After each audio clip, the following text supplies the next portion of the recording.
Hi, my name is Lucy, and I had a crazy first relationship with a guy.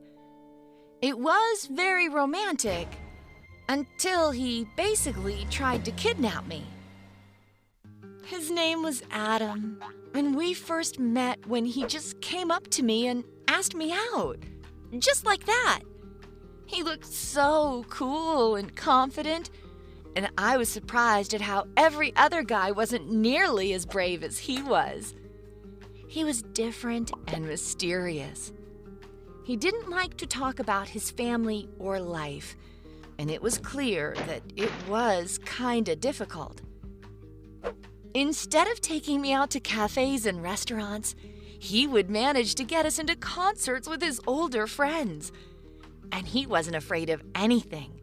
Once, we snuck onto someone's private property because there wasn't a lot of light and he wanted to show me the stars. This was the place where he first kissed me. And we wouldn't just talk about normal stuff.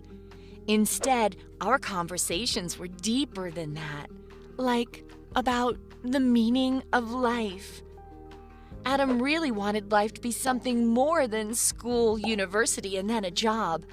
He wanted it to be a big adventure, and I felt like I agreed with him completely.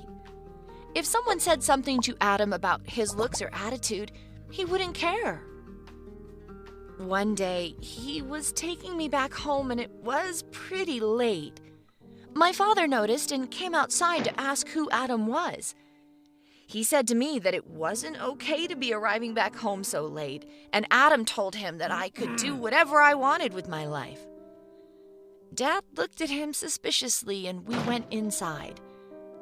He said that he didn't want me to see Adam anymore because he was a bad influence. I really wanted to prove that Adam was just misunderstood. So I planned a dinner with him and my parents. They dressed up nicely, and Adam showed up in a leather jacket with a lot of pins on it, like anarchy symbols and stuff like that. My parents kept asking him questions like what he wanted to do with his life after school, and Adam kept brushing them off, talking about he just wants to be free. Dad got angry and was saying that Adam should at least have some kind of plan, and Adam argued back. We hadn't even started eating by this point when Adam stood up and said, "I'm out of here," and left. I was just sitting there, shocked by what had just happened. My parents forbid me to see him anymore, and I was asking them to give him a second chance, but they kept saying no. When Adam found out, he was furious, so he asked me if I wanted to run away with him. I was scared of that, but he kept saying how this kind of life wasn't for us. He wanted adventure. So one day, he just showed up with a car and texted me that this was my last chance. I could either go with him or he would leave alone, although he didn't want to. So I packed my bag really fast and quietly left my house. His car was nice. Too nice for him to have it. I even thought for a second that he had stolen it.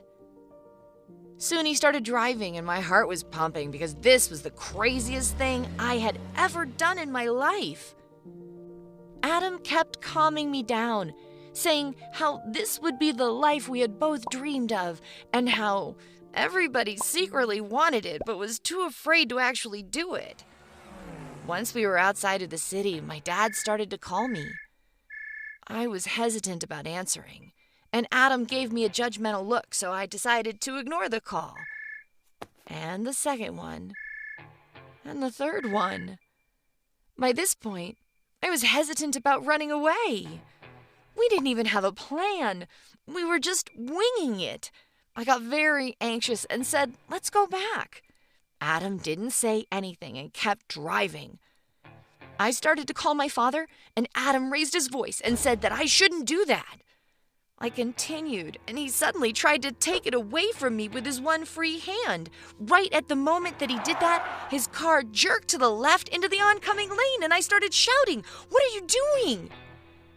Adam kept trying to take my phone away, and the whole time the car was moving chaotically from one side to the other, and I was afraid of what could happen and of Adam.